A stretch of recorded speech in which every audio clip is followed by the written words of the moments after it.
Hello, beautiful Passive House nerds. My name is Monty Paulson. I lead the Passive House team at RDH Building Science. It is my privilege to welcome you to the Passive House Happy Hour hosted by Passive House Accelerator. This is an inclusive gathering. We welcome people from all Passive House communities. We welcome people interested in electrification and embodied carbon. And we're particularly interested in how we are all going to retrofit billions of buildings in our lifetimes. So please turn on your cameras. We want to see you. Turn on your microphones. We're going to make some noise together. Please raise a glass and join me in a toast to multi-family Passive House, the comfiest climate solution. Cheers. Cheers. Cheers. All right, now mute your mics. We have a great show tonight, including a very scary clip that Sean's going to bring us here in a minute, and a fantastic presentation by the current world champion of affordable multifamily Passive House, Jesse Thompson from Portland, Maine. Here's Prudence. Hey everyone, how's it going? I'm Prudence Ferreira. I currently lead the North American Passive House practice for Morrison Hershfield. And here in the US, it's an exciting and nerve-wracking week as we race towards our election. I'm reminded by all the obstacles that are being put in the path of voters, the hurdles and hoops that we as a Passive House community faced when we were first getting started. But where there's a will, there's a way. And the grassroots organizing and sharing we're doing here is an important cornerstone of success. No matter which direction the dominant paradigm shifts in the world of tomorrow, in our world leadership, either more to the left or more to the right, communities, local governments, and cities can continue to move forward towards decarbonization, and we can be there to help them. Climate change got significant airtime in the final US presidential debate. Trump even mentioned Democrats wanting buildings without windows. And I found myself oddly conflicted, cheering because Trump was voicing the most common misperception of Passive House we've all heard, and really angry because that misperception still exists. Anyway, I see that 12 minutes of airtime on climate change as a potential sign that the issue and awareness of it is hopefully here to stay. And whatever the case, we're here, we're not going anywhere, and we'll continue to overcome obstacles and jump through hoops, innovate and collaborate with others thinking and designing in a similar vein. So here is to the depoliticization of climate change mitigation. I'd also like to remind you all that this community is a powerful resource for finding ways to collaborate and activate, in addition to being a great way to spend a Wednesday evening with friends. I think we're having our video introduction next, right? Is that what we're up to, our video? All right, so are we showing, what do we got in terms of our video? Oh, it's Sean, okay, here we go. The City of Vancouver Daycare Project, and I'm going to teach you how to take a video of your Passive House. Step 1, show us your continuous air barrier. What materials are used and how, and is the wall constructed? Looking at different cool elements of your project. And secondly, the lots of insulation, show us the insulation. Step 2 is show us the high performance windows. See what's going on. In this case, then show us the high performance skylights. Here's a view of the building. The HRV will go on top, right about there. But pretty cool daycare that gets a view of Vancouver. Some really cool features of the project, including thermal bridge free design. So this whole playground is separated from the thermal envelope. You can see all the posts and how all the awnings are separated. Coming back to the wall thickness, show us how thick the walls are. So you've got 2x8 wall with 8 inches of exterior insulation on the outside, with some really nice high performance windows. So you got 3 minutes to show us 5 Passive House principles. Get it done. Let's see those videos, everybody. All right, thank you, Sean. Thanks. Yeah, that's perfect. We want to see those videos, so please send them our way, and we're happy to help with some editing too if you like. All right, so we are going to go into breakout rooms, and we'll spend 5 minutes in these breakout rooms. So do kind of rapid round robin of introductions and get to know one another. And let me set it up now, and we'll see you back here in 5 minutes. I'm going to jump into some quick announcements now, and then we're going to get to the meat of the program. So on the Passive House Accelerator website, I need to make sure I do the right settings here. Can everybody see that? I hope. I'll assume that that's a yes. Okay, fantastic. Yes. I'm so happy to hear that. So every week on Monday, we do a Passive House Weekend Preview article about the upcoming happy hour. And we also announced the podcast episode. This is a really interesting episode with Kimberly Llewellyn, who's with Mitsubishi Electric Trane HVAC US. And she's looking at kind of how to, in her position there, accelerate adoption and demand of Passive House components and projects, and get a virtuous circle going on. Tomorrow we have the component spotlight with Partel, and I'll mention a little bit about that at the end of the program. But it will be, I think, really great. FIAS Hootenannies are ongoing right now and free with a suggested donation, and they will be happening tomorrow and Friday as well. And Friday is the design competition announcements and party. So that's been tonight's was the Architects Hootenanny, was super interesting. We've got some open days stuff going on around the world. Most of it will be virtual, November 6th through 8th, and you can get links to those different events and take in projects from everywhere on the planet. And of course, we have got fall conferences going on. The Plataforma PEP conference is closing out. The UK Passive House conference will be happening every Wednesday in November. So that's another cool thing to be able to take in during this time of COVID. We can listen to all the leadership that's going on in the UK. Passive House Canada Summit in December as well. We've got socials, including the Mark Wiley social BS Friday at the end of this week, and some great educational resources. So remember that you can get all of the info about these events and offerings at the Passive House Accelerator website. Thanks. So on to our featured guest. Back in the day, probably over a decade ago, I remember conversations I had with colleagues, and in particular, my former business partner, Adam Cohen. Some of you may know him. He's a crazy guy that wears Hawaiian shirts, has a handlebar mustache, and wears socks with his sandals and shorts. Quite a character. Anyway, even though he is not at all stealth in his personality, he insisted that the way to do Passive House was to be stealth, to not call a lot of attention to it, just integrate it into what we're already doing. And as designers and builders, for doing it with as little additional cost as we possibly could. And our featured guest tonight, he actually is a master in that art form of stealth Passive House on a shoestring budget. He's from the Northeastern Kingdom of Vermont. Jesse Thompson, our guest, he's a maker at heart, and having started his construction career in high school and then going on to the University of Oregon, he discovered that he was too sarcastic for the West Coast and headed back east, landing in Maine, where he found home amongst other sarcastic fellows and became a founding member of Passive House Maine.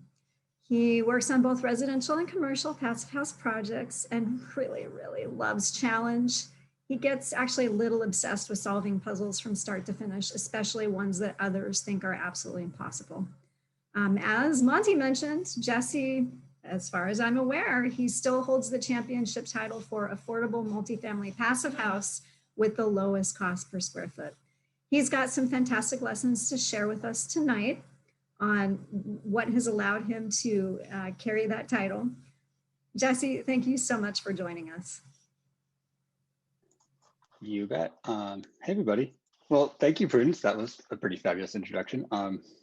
Yeah, welcome everyone. I'm not going to claim any titles of king of anything, especially not seeing a daycare that's probably larger than any building we've done ever from the first video. But I am going to talk about what we have been doing. We've been doing a lot of affordable multifamily passive house work recently. We are architects. There are a crew of us now in Maine, and it started out with me and my partner 15 years ago doing dormers and kitchen additions, and it's gotten bigger steadily ever since. We've got one unique thing is that we're all architects, but we have 2 passive house consultants. Just about everyone gets asked to do energy models, and we sort of forced down some of this thinking into everyone, whether they're a passive house consultant or not. And we do the consulting in-house, so we don't have to sort of go outside. Is a unique thing. We were actually one of only 27 architecture firms in the US last year to hit the Architecture 2030 carbon reduction benchmarks. And that is entirely because of the passive house territory. It got us on a path quicker than a lot of other folks. That, and I think also we don't tackle the really, really big hard buildings that a lot of big companies do. That's a nice advantage. But so we are, we're in the first Portland, Portland, Oregon. Almost got named Boston, Oregon, but luckily they got named after us. We are a little city. We're the biggest city in Maine, 60,000 people. So we're kind of like the Alaska of the East Coast, I'll have to say. It's traditional to start your passive house show off with climate change peril slides. And so this is our climate change peril. This is our beloved oyster bar, which now floods every king tide. And it didn't do that literally 20 years ago when I got to this town. These tides did not come to the oyster bar, and they do now. So here's our thing we're trying to maybe not have happen. Be nice. You may know us by some of our greatest hits. This was one of the first passive house multifamily buildings in Maine on the East Coast, and it is bright enough colored that it ended up in a lot of presentations. And as Monty said, if you do one of the first ones, you probably have some of the lowest dollars per square foot, which we can't touch at all anymore. But it forced us, we're in a very frugal building climate. Maine does not build expensive buildings. It especially doesn't build expensive, affordable buildings. And so it just, coming up through residential renovation to multifamily, we're pretty frugal architects. This building is something I presented a bunch because we stumbled on this thing that Prudence was saying, like the stealth passive house. What if you're not getting certified? What if you can't get certified? What techniques do you hold on to? What do you do when your client doesn't even want you to do passive house because it might screw the project up? But we've been working really hard to make beautiful buildings for folks who may not have a lot of means on budgets that state agencies will approve. And then these past years have been this. I decided this is rendering to reality. Like about 3 or 4 years ago, this building was a rendering, and our city of Portland put out lots in downtown that if developers came and said they would build affordable housing or workforce housing, they would sell them city lots. And so this became a 23-unit building. These apartments have sold for $200,000. They're the cheapest home in Portland right now. These are apartments right in walkable downtown. This building it's not a passive house, but it's got a lot of the techniques that everybody in this room knows. And the scale is growing. We're getting bigger and bigger jobs. This is a 5-story podium building, a 60-unit apartment building. We are framing. We're going to go see the polished ground floor concrete tomorrow. And this is for Avesta Housing. This is funded under the Affordable Housing Program in Maine. It's a tax credit building for folks who work in that world. But yeah, so this has to meet all the most stringent budgets, and it also has very strong energy efficiency goals. But today, I'm here to unveil the trademark Nucifus system, the Northeast United States Passive House Enclosure System Package. Trademarked. Not really. It's all generic. You can all use this. This is the territory we work in to pull off passive house in affordable housing. And we've had to develop, we can't run new wall systems every time. We had to settle on something to be able to keep moving to get to scale. We were approached by a company in Massachusetts who develops affordable housing, and they were they work at scale. They work from Virginia to New Hampshire in affordable housing, and they only do affordable housing. And they have been, as state agencies up and down the country have started incentivizing Passive House, they're giving bonus points in the competitive scoring round for affordable housing.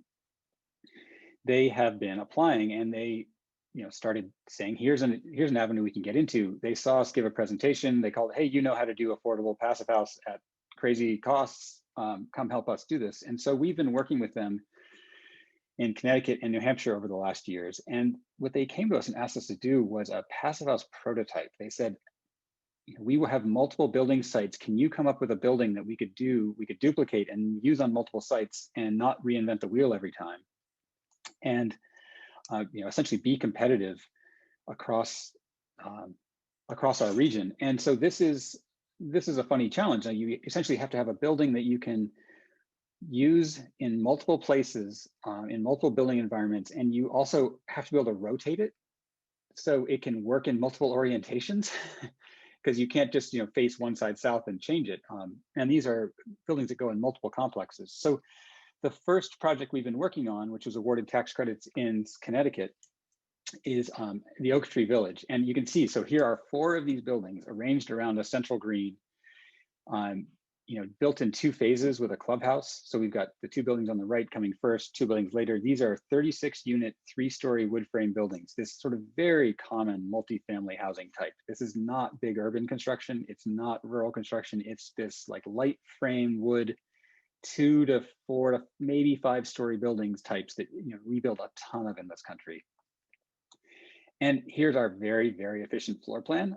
Again, sort of through the crucible of affordable buildings, especially affordable buildings in Maine, we build very compact floor plans, double-loaded corridors, these simple wings that you can crack around a joint with your lobby in it and bend it to site, have a good entrance. Each building has a slightly different color at the accent in the middle, so you know which one's yours. You know where home is. You've got a place to maybe go have a picnic with your kids in the middle. A lot of parking. These are these funny, they aren't really rural, they aren't really urban. They're these suburban lots that they can acquire and affordably. A lot of car parking in these towns, honestly.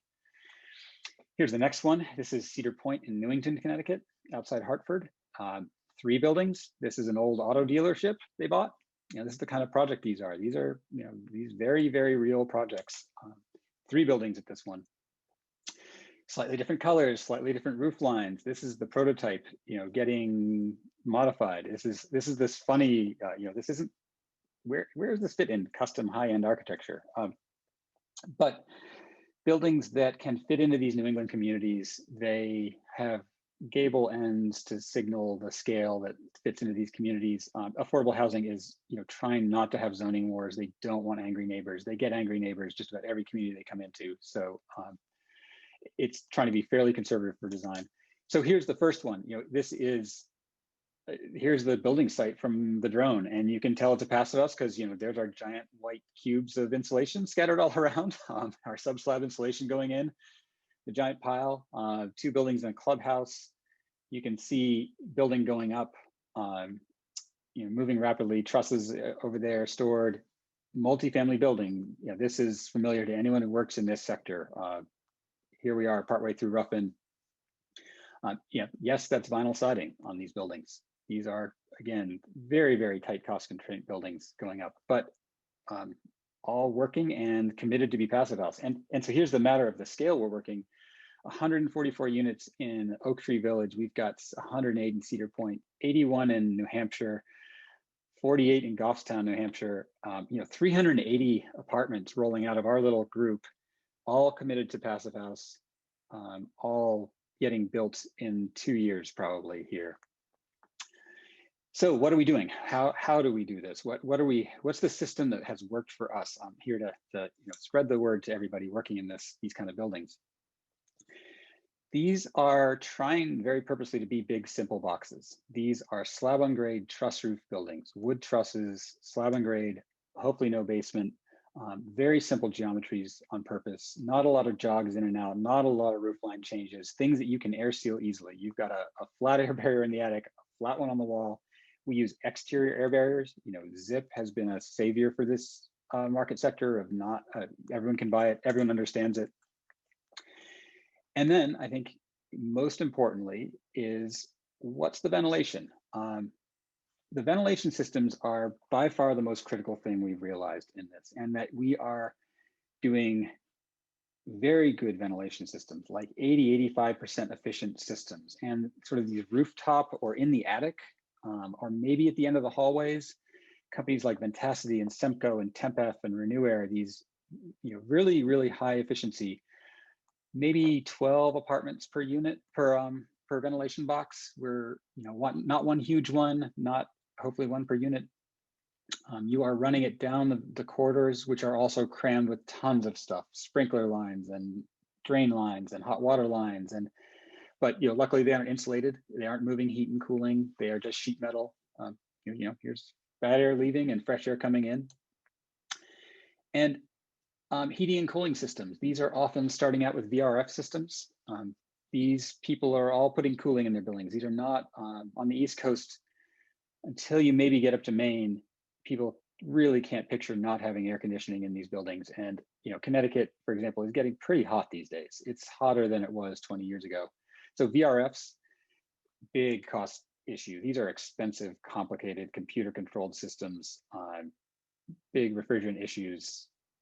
There's really a lot of, it's very easy to sort of specify in the beginning, and there's this constant cost drag that you can't afford them in the end. Windows, we are doing almost always vinyl, triple glazed windows, casements and awnings. They are companies like Matthews Brothers out of Maine or Paradigm Windows, or there aren't European tilt turns. They are not that well insulated, and quite frankly, they don't need to be. Maintenance, durability, not confusing residents are really big issues, as are installing something with a window flange. Like this, after trying too many times to do flangeless installs, we just try to do flanged installs now on the outside air barrier that you can tape and seal just like every contractor's used to, and that, not have a pick a fight over that one is a pretty normal technique for us these days. And then finally, after we've got through all that, what's the insulation values? Well, they aren't very high. We are 2 inches of foam on a 2x6 wall for these buildings, maybe 3, 2.5. It's just, this is a code building in our climate, IBC 2018 or 2021. We just don't need a ton of insulation, we've discovered. And it's kind of come through the ring after we've gone through all these journeys. It just doesn't look like what we think of as a passive house. These truss roofs, one really critical lesson that we learned from other folks is a hard air barrier under the attic. So plywood, zip, something screwed to the trusses that's not spray foam from the top. It's not poly. It is a thing that slows down the electrician. It slows down the mechanical installers. It's really hard for them to cut through. They hate it. They curse at you. Nobody really likes hanging sheets overhead, but this is the thing that makes these air barriers work in these buildings. We're just completely convinced, and keeping lights and all penetrations out of these attics.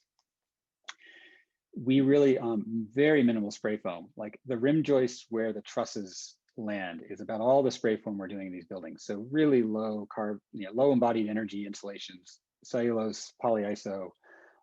We're not spray foaming these buildings, doing big, thick spray foam double stud walls or anything. Slab on grade buildings, we're trying for those. Sometimes we have basements, but we're looking at 3 to 4 inches of foam under the slab. It's not the foot thick foam of the old passive house single family archetype. We are thermally breaking them very carefully, but we don't have a lot of room. Our walls aren't that thick, so we don't have a lot of room to hide a giant thermal break. So we have a thermal bridge here. We put a little exterior foam, we warm it up, but it's, this is, it's a pretty good construction again. Almost invariably you get ready for the site team to very helpfully trim all the poly air barrier back, and you show up on site as they're pouring the slab and say, oh, we really, really need you to continue the air barrier out to the outside. Thank you for cutting it so neatly, but like we would much prefer this. And they, on the first one, and by the second one, they've sort of got it that you need to leave the flap long and tape it to the outside of the wall, and you need to, get this under slab air barrier really, really, really well done. So here's our sort of insulation levels. This is what we're putting in these buildings: R20 plus R12 continuous, R30-ish, R49 roof, R46. Anyone who works in our climate, these are code. This is, there's the building code. R20 plus R3.8, and here we are at R12. Like, we are not trying to talk about our insulation. We don't want it. We don't want it to attract attention. We love that it's basically code levels because it stops the cost-cutting fight that everyone's used to doing. They all know how to reduce insulation. Like, every contractor worth their salt can strip insulation out of a project. But if you're down at code, there's nothing to push against.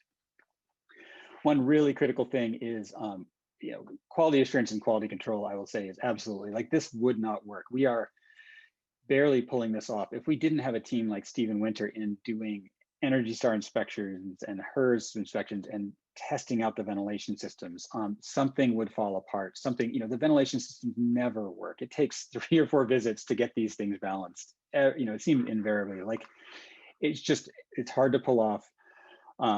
People like Carla Butterfield out on the site, pulling her hair out, trying to get people to do it, and blower door testing these things. This is, we don't have the hours to spend to walk through and inspect every stud wall. It just wouldn't work.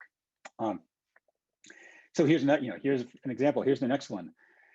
Hudson, New Hampshire, another 45 units with another 36 unit building rolling. This is, they are now framing, and they are in a cost crunch, and we are redesigning the ventilation system as we speak with walls being framed. They're trying to move from central rooftop units to 1 ERV per apartment. Like, right now, ASIs are flying. We've got design build mechanical contractors on the phone. It is in the middle of a COVID era. It's a little frightening, but we're getting units built, right? So here's our key lesson for you all. This, I think, is the dream of the Passive House consultant architect, is that this is just how cool you are pulling all these buildings off, driving down the road. The reality is you are really building a car as you're driving, taking the wheels off, working on ventilation system. It is, our team is, there are moments when there's a lot of stress in the air, saying that you're going to pull this off. Another thing we've realized is there's a common language among us Passive House people. Then there's a common construction knowledge. You're sitting there using the same words and they aren't lining up, is a feeling you have in these meetings. Kai, who I work with, just said it so beautifully. She's like, why are we the ones in the meeting who are explaining to the mechanical engineer that you can't take a 600 CFM ventilation box and get 600 CFM of air out of it? Like, why is the architect the one who knows that you have to run these at 60% of their max capacity? It's like, if you floor your car driving down the highway, it doesn't get good gas mileage. Like, why isn't everybody else? Why are we the ones who know this? So there's these moments of they're just, no, every single machine, 60%, start with that number. We have learned that you really need space, and you run your energy model to be 4 and not 475. You need 20% headroom in your buffer that you show your client, because something's going to go wrong. Something's going to slide. Your slab thermal break can be bigger than you thought. Your ventilation system is going to get redesigned mid-flight. It is not going to be as easy as you think. And then this big one, this is why I started with ventilation, is the ventilation comes first. And the great ventilation system in these buildings, and frankly, anything kind of bigger than a house and with a lot of people in it, the ventilation systems is absolutely key. And this building taught us it, because we were running energy models and we were sitting here staring at this building, which, hits Passive House here. And, that top number in red, the 4.92, here we are, we're in that range of being a Passive House. And we started running some scenarios, because you're always getting tested on these scenarios. And so if you take this building and you don't do this, you don't blower door test the heck out of it, Our state has a really good air tightness standard. It's actually tighter than this now. It's 0.2, but in Maine, every affordable housing building for over a decade has had to be blower door tested at a pretty good level. And if you met that state level, sort of building code air tightness, what we find is that the heating demand almost doubles just from that one move. And this isn't a bad airtight building. This is a pretty good building.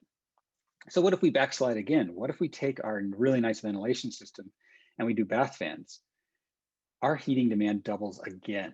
We go from 9 to 21 just by doing exhaust only bath fans and a not very airtight building. You know, it's sort of the standard multifamily building. We've done 2 doublings. And here's the test that I love to show is that, you know, what if you have all the money and you do a ridiculous wall, like a 12 inches of foam on a, you know, this is a silly wall. We'd never do this. But so our 54 walls, we've got, you know, 18-inch walls, R44 under the slab, the classic passive house foot of foam under the slab, and R145 in the attic. You know, like it's more cellulose than my height. This is like the Duluth, Minnesota single family passive house from 2001, you know, those levels. We are at 16. We have clawed our way back from 21 to 16. We're nowhere near 4.75 with this. And we just bought all the insulation in the world. So, you know, the jump between this and this is not the insulation. And here's the, you know, here's a chart so you can see it all at once. This ratchet down from passive house to maybe modern building code air tightness to bath fan ventilation, and then, you know, trying to get back, you can't get to passive house here. And then one more slide, you know, just a little bit of numbers today. That building, that white building, had a heating load of 50,000 BTUs an hour. That's half of a single family gas boiler in heating load. Just relaxing the air tightness doubles that, and all of a sudden we're at that box. And I will say this has been more potent an argument when I sit around tables with owners to talk about heating system size, because they don't want to spend more. And when you tell them, I'm sorry, we have to go buy bigger equipment. We have to, I know we can save money there, but we have to now go buy more heat pumps. You know, we're at 160,000. That's when they hit their limit. They don't really care about consumption and energy savings deeply. They do care about spending more money. And so you have to have a scenario where you're showing them they're going to spend more money. It's one of the key things we've seen. Here's another thing. We feel like air tightness is way underpriced. Here's a budget cutting run we did on a project. You know, we had to get 5 to 10% out of this building. Really, really tough moment on a affordable housing job. And we've got the air conditioning system on the chopping block. $300,000 to strip the air conditioning from this building. Nowhere in this budget does it say, relax the air tightness and I'll give you this money back. Because the contractors kind of don't know. They don't really have a number in there to go from passive house air tightness to this. It's in the labor, it's in the tape, but it's never in the line item here. And so it doesn't get challenged the same way. So this is our secret weapon. We can do this. All it takes is contractor training. One last piece. We have learned this the hard way, which is these this idea I learned in the passive house training of, you know, 1/3 of your heat comes from the sun, 1/3 for internal gains, 1/3 from a heating system. The easiest way in a house to get to passive house is to put tons of windows on the south and crank the solar in and get free heat to push you into passive house. If you do this in a multifamily building, you try to, you know, we are doing passive house, we're not doing passive solar house. If you do this in our buildings, you will overheat these buildings badly. And it took this map that someone showed me years and years ago, that Germany is the purple thing, and that's sun that the United States gets. And the only place in the United States with as terrible sun as Germany is Seattle. And New England is like northern Spain, which is a really sunny place. And so if we do lots of sun on the south of our buildings, we do huge windows in a multifamily building, or even worse, your apartment only faces west. Most apartments only face one direction. You're going to make a little solar oven. So we have very low solar heat gain in these buildings. Like really, like it looks crazy to us from the old days. And then my last lesson is keep learning, keep showing up at events like this. We didn't make any of this up. None of this is, we didn't develop anything in this slideshow. We learned all this from smarter people than us who had blazed other trails. So rooms like this are where it all happens. So that's my little pitch.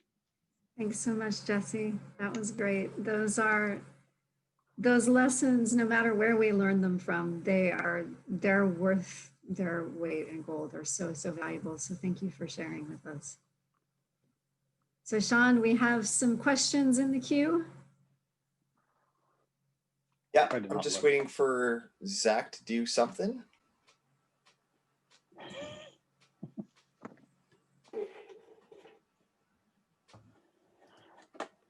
That is a pumpkin drop, not a mic drop, because Jesse, that was awesome.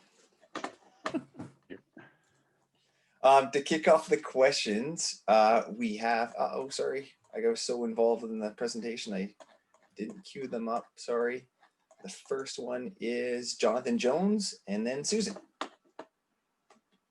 And then I'm sure there's gonna be a lot more, Jesse, so hopefully you've take a sip of your beverage because we're gonna get started. Jonathan, you there? Yes, I'm here. Can you hear me? Yes, go ahead. Yeah. So you showed earlier in the presentation, you showed a section through one of the prototype or one of the repetitive passive house affordable housing units, and it had a roof line that was not just a simple gable. It kind of had a shed kind of glommed onto the side of the gable. And I was just wondering what drove that? Like, why wouldn't that be? Was there some reason for that profile instead of just a simple gable? Yeah, absolutely. That was architecture. That was that what we've seen is these buildings, these double loaded quarter buildings end up about 56 feet wide.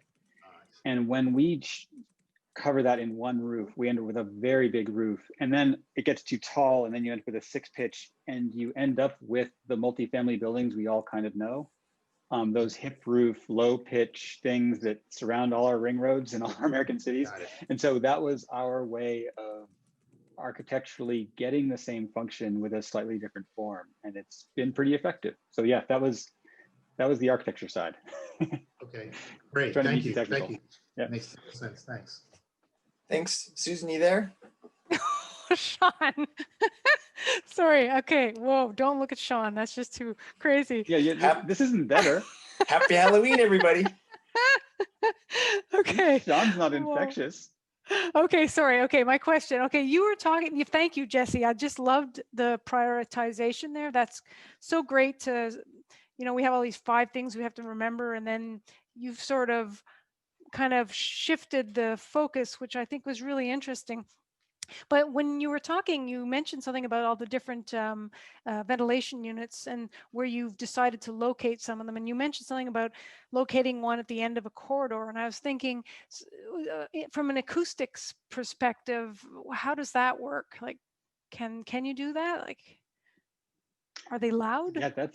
Yeah, you certainly can. We often have machinery in rooms somewhere in these buildings. So you're definitely trying to make sure you get good acoustic isolation. And sometimes you're making a little janitor's closet at the end of the hallway or in the middle of the building there. It was really what it's driven by is there's a lot of money, I suspect, in these buildings that's hard to chase out of fire shafts and fire dampers and vertical penetrations. And so when you move vertically through multifamily buildings, you have to protect them really carefully. And if you can come down the hallway and never go vertically, you can squeeze out money, you can take space out of apartments, you can give money, give space back. And so that's one of the things that has been really effective is that the shafts, and we keep getting told, are incredibly hard to balance the ventilation system as soon as you start moving it vertically. So that's what drove it. But yes, there are acoustics. I mean, it's definitely this sort of white noise hum you can hear. And if you put it right on the back of an apartment, it's, it could definitely be bad. But the rooftop units are on, if you live right underneath that, that can't be too fun either, especially because they get big. You have a thing the size of a train car sitting on top of the building. When I first saw one, I was like, there's a lot of air moving in and out of these things. Like 2000 CFM is like a big wind. I think in very simple terms, like, wow, that's big. It does a lot. That's scary. Cool. Thanks, Jesse. Yeah. Thanks, everybody. And PH Molnair, we're just here to have fun. In the queue, oh shoot, I had it all lined up. Sorry, is Harvey? Yeah, it's me. Jesse, first of all, fabulous presentation. And I feel for you because the pricing is just, it's just squeezing you everywhere you go. mine sort of dovetails on what Susan was saying. It was that my question really isn't more. It's not really passive house, but it's more fire rated. You did talk about if you're going vertically, but what about horizontally between the apartments? And how are you stopping any kind of fire if there is in one going through the ventilation somewhere else? I know you said there were sprinklers in the hall. Are the units actually sprinkled as well? Yeah, all these buildings are sprinklered buildings, and the ventilation system runs down the hall and enters the apartments from the hall, and it never goes unit to unit. So it never goes you across. Okay. It never goes across, and you have these buildings have a 1 hour barrier between there, and every single penetration has to be fire stopped. And that gets to one other thing, which is you're also trying to air seal units against units so that cooking smells don't transfer and noise doesn't transfer and bed bugs maybe don't transfer. So there is a unit to unit air sealing you're trying to hit also. It's not as stringent as passive house, but you are trying to make sure that they aren't just, because, and I remember being in a lecture and someone said, if you fire stop a unit to code, you've probably air sealed it really well. And meeting the fire code, it goes a huge, huge long way. And some people just don't do the fire code properly. But that lever is sitting there, of sealing. You're not supposed to leave any penetrations between apartments, absolutely, for those reasons in these buildings. Yeah, they try to be very safe that way. So does that add on a lot of cost? I know you said earlier in your presentation, air barriers or air control is cheap. But does that add to the cost, and are your developers / contractors looking to cut that out, or is it so mandated in fire rating that they can't do anything about it? The fire ratings are absolutely mandated, and that's why the ventilation only runs down the quarters and then into units. Those fire codes are just sort of inviolable. The air sealing unit to unit is not. That's a stretch goal, but anyone who owns multiple apartment buildings catches on pretty quickly that that's the thing tenants really hate. Is sound and noise and smells from your neighbor, the person who's smoking, who shouldn't be smoking in the building, the person who cooks something you don't like. Those are the things that really, so the good ones start testing, unit to unit compartmentalization also. Thanks so much. Fabulous work. Excellent. Thanks, Harvey. Scott Kennedy, you had 3 quick questions. Now you have 2 more. So you have 5. I'm going to let you go with all 5 because I know you can fire this off really quick. I know it's greedy, but we'll get Scott Kennedy on and then we'll be off. So Scott, you ready to go? So first question, I'll get to go backwards. When you put the fire, you don't need a fire damper from the hallway into the suite. Is that right, Jesse? Correct. So as long as the duct is under a certain size. Okay, we would have to do it regardless. So it doesn't. Yeah, we're doing 4 to 6 inch round metal ducts, and those do not need fire dampers. Okay, we still would. If it gets too big, you do. Yeah. We would suite to suite, but within a suite, we can get away with it. Your floors are hollow, like they're trusses, right? Do you sprinkle those, the truss space? It depends on how big the building is. Okay. So there's a certain scale of building where you have to start sprinkling all those cavities, and there's a certain scale you can duck under that level. It's an NFPA 13 versus a 13R sprinkler system. Right. So we're concealed cavities are not. Yeah. All of those. Okay. Trying to remember what else I had, Sean. I had a bunch of them. You did. Okay, those are those 2. And then you had how many heads per suite with the VRFs? Oh yeah, I was curious as to whether if you put the VRFs in, whether you just put 1 head per suite or how you do that. Well, what you do is first you draw a concealed VRF head that's ducted to every apartment. Then the cost cutting round comes in and they start begging for other solutions, and you end up with 1 mini split on the wall and electric baseboard in the bedroom, and they open the doors when they want air conditioning in the bedroom. So that's the slide, is you start with the first one and then you redraw it 2 or 3 times to get to the last one. And have you found that people are satisfied with that you stay cool enough in the suite, that the HRVs move the air around enough? Well, now you're in a really complicated question, which is this is affordable housing. And it's sometimes you're doing buildings for folks who may have been sleeping in their car before. So this may be thrilled they've got air conditioning for the first time. Other times it is not good enough and someone is complaining because it's not what they were used to.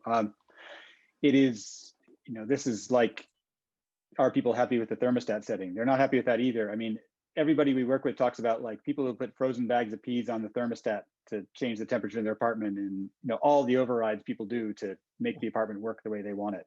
So, I come from a state where most affordable housing does not have air conditioning, Right. except for elderly housing, and so people are used to buying their own air conditioning for their apartments if they have to. What kind of air tightness targets do we hit on these things on tests? Yeah, so you're hitting passive house air tightness, either FIAS or International Passive House. So you're levels. and you model at 0.6, or what do you model at? Yep, we're usually modeling at that. Yeah. Okay. That's lots. I probably have a couple more, but I can't remember. The only other one he had was just what are the ceiling heights? Oh yeah, for duck. And then Scott, you're good. Enjoy your Guinness. You start at about, you try for a 9-foot ceiling, you usually end up with an 8-foot ceiling by the time the cost cutting's gone through and you've cut a foot off of every floor. And you redraw the whole building. All again. lessons we've learned. Okay, thank you. Thanks, Scott. All right, Jeff, you are next. And then Tom and Kevin and Chris, and there's another one in there too. Tom, you there? Or sorry, yeah, I'm here. Am I up? Yeah, fire away. Oh, okay, great. So you said you were going through in one of the projects, the ventilation redesign. What triggered that? I mean, it's just, that's not something where you say, oh, shoot, let's just go redesign it for the heck of it. Yeah, so what triggers it, one is that we're having ferocious cost escalation right now. Like really, this past 6 months have just turned everything up and down. Lumber prices jumping 30 to 60% through the COVID moment. And so people are absolutely scrambling with their budgets on their projects, where something that worked in March isn't working now. So there's that, just what's going on. The other thing is softwood lumber problem we guys are trying to get you guys to deal with. And so we also, ductwork pricing has really gone up. So the ductwork, it used to be, you thought, okay, ductwork's inexpensive, we'll use an expensive, nice machine, but very few of them, and ductwork's cheap. It is the opposite now we're hearing, is that labor and sheet metal costs have jumped to the point where, so what they're asking us to do on this project is to go to 1 ERV per unit, duct it out the outside wall, and remove all the central systems and ductwork, because they're trying to reduce the ductwork amount. They'd rather buy 45 ERVs than all the ductwork from the central systems. And so that, that took us by surprise. That was something that I thought no building manager would want to manage 45 filters in a building like that. This group has actually said, we don't mind an excuse to go into someone's apartment twice a year and change a filter. Let's just see what's going on in there, see if what's going on in the unit. Like, we'd rather go in and have an excuse to change a filter. Like, okay, we usually don't hear that. We usually hear their maintenance teams would rather change 2 filters in a building than 45. But so that's some of the, it's really this cost escalation where something we thought was good isn't. And the other thing is these buildings are, they're hard bid jobs. The state agencies always require cost competitiveness. So you can't talk to the installers. You can't do integrated design where you're saying, what's the cheapest way to do this? You are making a prediction based on your last project of what the best way to do the project is. It goes through the bidding ringer pretty late stages when the bidding really tightens up. And then the mechanical installer says, I can save you $100,000 if you change this system. And so that winning bidder is offering someone 6 figures to change out a system. And again, they don't quite understand the quality of the ventilation systems they need, but it is definitely, it's a cost escalation driven thing more than anything else. And not being able to talk to the subs. You're talking with the construction manager, you're talking to the general contractor, but you can't, the subs aren't sending their lessons back up. There's a break in the chain because of hard bid. Well, thank you very much. And in the case of disclosure, my previous company was the company that certified Dakota Partners first Energy Star multifamily. Oh, yeah. So that's amazing. I love it that they have come this far, that they are now doing Passive House. I've been lobbying for this for the last 10 years, and they're there, and I think it's great. And that in itself is a great win, because developers are moving in the right direction. I also think they wouldn't have done this if they didn't score competitively. Like, they care. Absolutely. But they don't really care. Like, this isn't an ethical, like, they're not going to lose money over this. And so they are very specifically targeting states that have put Passive House on the table and going in because they've got some teams who can do it. They are a competitive crew, and that's the thing that's driven them to Passive House. It's not the planet burning. Oh, absolutely. And that's, completely consistent with my experience in that it's all about winning the project. If you don't have a project to build, it doesn't matter. Yeah, right. Thanks, Jeff. No, all good. Zach, it's 4 minutes to the top of the hour, and I know you had a lot to show. Do you want to start? I do. Yes. Perfect. Okay. Yep. Everyone else, we've got about 6 more questions in the queue. We will come back in the after hour. All right. So as always, I want to just remind everybody that the work that we do at the Passive House Accelerator would not happen if it weren't for the generous support from leading manufacturers. So I want to thank our sponsors for the support that makes all this work for us. So our founding sponsors are Baxt Ingwe Architects, Mitsubishi Electric Trane HVAC US, RDH Building Science, StoCorp, and Zola Windows. Our stakeholder partner is NYSERDA, and our patron sponsors are Morrison Hershfield, 475 High Performance Building Supply, and Partel. So thank you to our sponsors. So next week, our Passive House Happy Hour will feature Jennifer Hogan presenting about the Stepwise Tower retrofit in Ontario. And this is a pretty amazing project. It's a high-rise multifamily retrofit that is being accomplished with residents staying in the building. And Stepwise refers to the phases that it's going through. So it's phasing, starting with balcony door and windows as the first phase, and HVAC upgrades as the second phase, envelope upgrades as the third phase, and DHW and elevators as the fourth.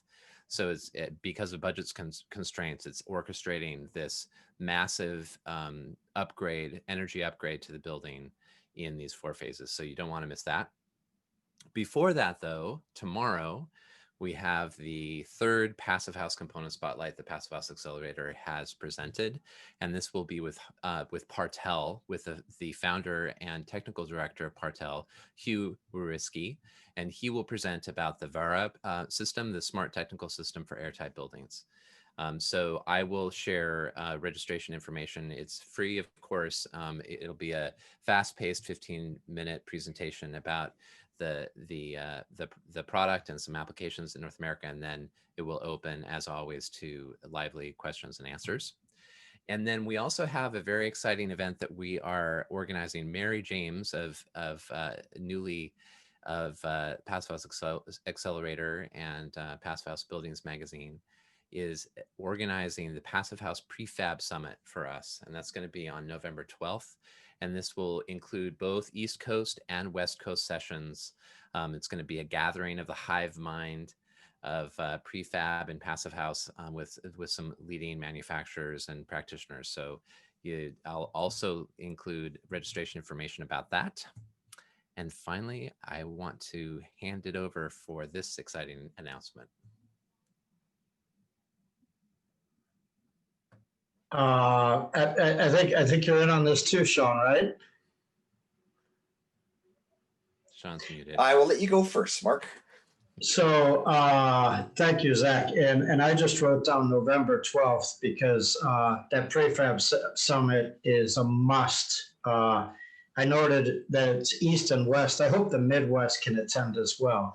I think that's okay. We can make that happen. I have 2 pages of notes from Jesse, but it looks like November, am I going to get this right, folks? November 17th, Passive House Construction Tech will be hitting the airways on Tuesdays. And so what that means is there's a whole bunch of wonderful architects. There's a whole bunch of wonderful certified Passive House designers and certified Passive House consultants, and you all know a plethora of builders and construction professionals.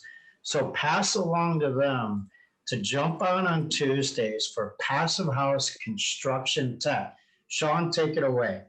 Excellent. Thanks, Mark. And I'll get Kevin to just say hello as well, because he was a bit of the brainchild of this whole concept. Is we wanted to bring the technical details to the construction folk that are in the trenches doing the work that a lot of the designers and passive consultants are working on, and really have an opportunity to dive in there, because sometimes during our Wednesday happy hours, we don't get there. So Kevin, do you also want to come on and just say a big hello, because this is part of your baby as well? Yeah, guys, this is Kevin Brennan from New York City, and over the years, I've worked closely with the VaxThingy team of training the contractors, and our belief is that every detail that we talk about is highly technical, and there's techniques to it, and we want to share that in the Passive House community. And Tech Tuesdays is a way that we can talk about highly technical information leading to Passive House to push the envelope a little more and share our stories. But it's really focused on doing the work and those that are leading the work. So please look into us and see you on Tuesday. Tuesday, November 17th, mark it on your calendar.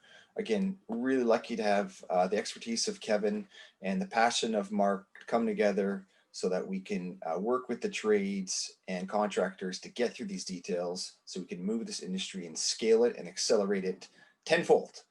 That being said, Monty and Prudence, do you guys want to say goodnight to the happy hour, and we'll go over to the after hour? Thanks, Sean. Thank you, Jesse. That was fantastic. Reminder to everybody that Jesse's slides and a video of the presentation will be posted on the Passive House Accelerator site within a few days, week latest, as all of these are. And so if you've heard about a great presentation and want to share it with somebody else, or you're working on a multi-unit project and you want them to catch some of Jesse's presentation, you can send people back to the site to see the tapes and in some cases to pick up the slides. Great presentation. Thanks, everybody. I'll see you back here next week.